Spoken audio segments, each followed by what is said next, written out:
Assalamualaikum warahmatullahi wabarakatuh. Assalatu wassalamu ala rasulillah wa ala alihi wa sahbihi wa man walah amma ba'du. Para santri sekalian yang semoga senantiasa dirahmati Allah subhanahu wa ta'ala. Alhamdulillah, kita sudah sampai pada pertemuan yang ketiga pada pembahasan kita di bab 5 tentang protista. Sebelumnya kita sudah membahas tentang protista mirip tumbuhan dan protista mirip jamur. Sekarang kita akan membahas tentang protista mirip hewan.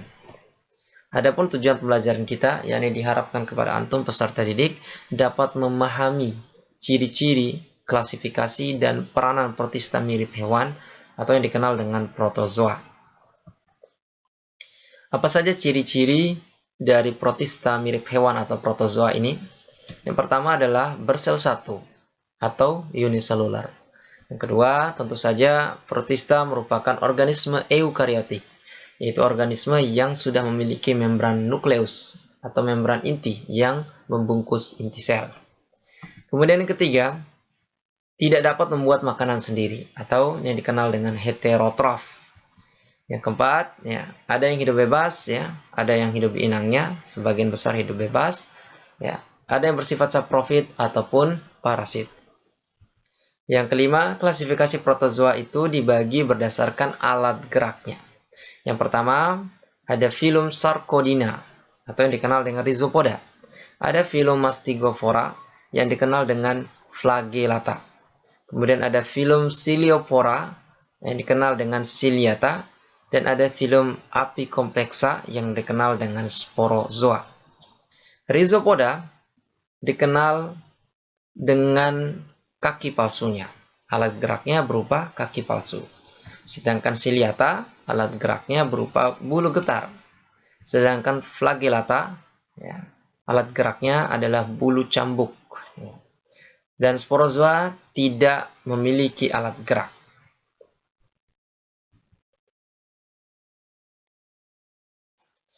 Kita akan bahas satu persatu. Yang pertama adalah filum Sarcodina atau yang dikenal dengan Rhizopoda. Alat geraknya adalah kaki semu. Ini kaki semu kaki semu yang disebut dengan pseudopodia. Ini adalah kaki semu atau yang dikenal dengan pseudopodia yang merupakan penjuluran sitoplasma sel dari Rhizopoda ini. Contohnya adalah amoeba proteus yang hidup di tempat berair. Kemudian ada juga entamoeba histolytica yang merupakan parasit pada usus manusia, serta ada juga entamoeba coli yang hidup bersimbiosis pada usus manusia. Kemudian fagositosis oleh amoeba. Fagositosis merupakan proses penangkapan makanan oleh amoeba yang merupakan Rhizopoda. Rhizopoda yang merupakan sitoplasma yang kemudian sitoplasma sel tersebut akan membuka layaknya seperti mulut yang akan menelan partikel makanan. Biasanya amoeba bisa menelan paramecium. Ini adalah paramecium Ini adalah amoeba. Kemudian amoeba ini akan membuka kaki palsunya seakan-akan membuka mulutnya, kemudian akan menelan partikel makanan atau paramecium tadi.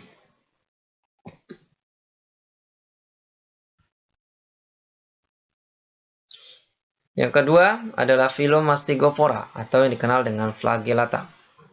Alat geraknya berupa bulu cambuk yang dikenal dengan flagel atau flagella.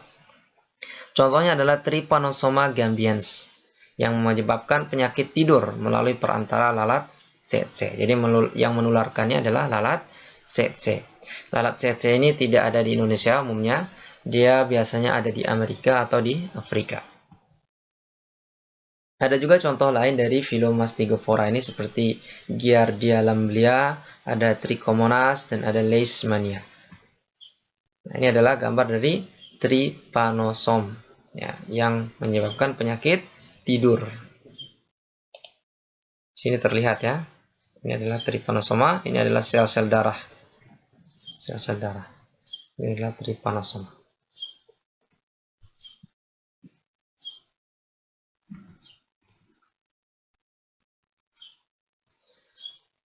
Bagaimana daur hidup filum Mastigophora atau flagellata ini? Ya, ini adalah African trypanosoma, ya, yang menyebabkan penyakit tidur, ya, yang ditularkan oleh lalat tsetse.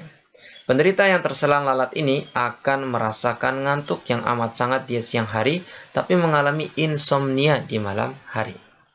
Lalat ini akan menggigit, ya, tubuh manusia, kemudian akan memindahkan atau akan menyuntikkan metacyclic trypomastigotes dari trypanosoma ini. Ya, kemudian trypanosoma tersebut akan membelah diri di sini, di dalam darah. Ya. Kemudian apabila ada gigitan lain dari lalat tsetse ini, kemudian tsetse ini akan menularkan kembali ke inang yang baru, ya, di mana di dalam tubuh lalat tsetse ini terjadi beberapa proses, ya. Salah satunya adalah pembelahan sel dari Mastigophora ini atau trypanosoma ini. Nah, kemudian yang ketiga adalah filum Ciliophora atau ciliata. Alat geraknya berupa bulu getar yang dikenal dengan cilia. Jadi pada ujung tepi-tepi permukaan tubuhnya terdapat bulu-bulu yang bergetar sepertinya. Bulu-bulu yang bergetar, dan inilah yang membuat dia bisa bergerak. Hidup di tempat-tempat yang berair, misalnya di sawah, rawa, dan air menggenang yang banyak mengandung bahan organik. Contohnya adalah Paramecium caudatum. Nah, filum Ciliophora atau ciliata ini, terutama contohnya adalah Paramecium, ya, itu berkembang biak, ya, bisa dengan pembelahan biner, ya, ini seperti ini, ya, jadi satu sel, kemudian membelah diri menjadi 2 sel dan 4 sel dan seterusnya. Nah, bisa juga dengan cara konjugasi, yaitu ada 2 paramecium yang saling menempel, kemudian ada perpindahan materi genetik yang kemudian materi genetik tersebut, ya, akan merangsang terjadinya pembelahan diri yang membentuk cilia yang baru, membentuk paramecium yang baru.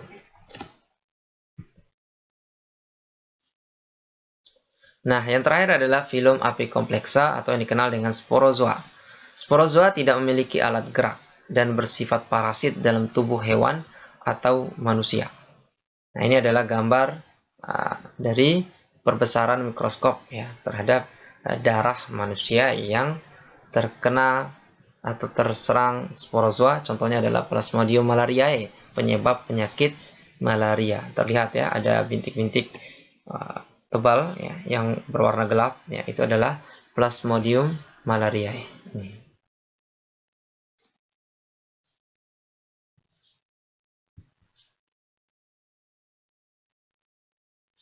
Penularan malaria. Malaria disebabkan oleh parasit Plasmodium yang disebarkan oleh gigitan nyamuk Anopheles betina. Yang dimana ketika digigit, ya, oleh nyamuk ini, maka yang ada beberapa bagian, ya, atau perpindahan dari Plasmodium, ya, ke hati, ya. Jadi ketika nyamuk ini, ya, menggigit, maka akan ada injeksi Plasmodium yang kemudian akan dihantarkan ke hati, ya. Kemudian karena dari darah, ya, dari darah ke hati. Kemudian di dalam sel hati, ya, dia akan pecah, ya, mengeluarkan merozoid. Dan di dalam merozoid ini, ya, tepatnya di dalam sel darah merah tersebut akan keluar gamet-gamet, ya, gamet. Ya, kemudian gamet tersebut akan mengalami fertilisasi atau pembuahan yang menghasilkan zigot, ya. Kemudian akan berkembang dan akan pecah mengeluarkan plasmodium yang baru, yang kemudian ketika hinggap lagi nyamuk Anopheles betina ini, ya, maka akan tertular ke nyamuk tersebut dan akan membawa ke inang lainnya. Ya, mungkin itu saja yang bisa kita pelajari pada pertemuan kali ini. Semoga Allah memudahkan antum dalam memahaminya. Assalamualaikum warahmatullahi wabarakatuh.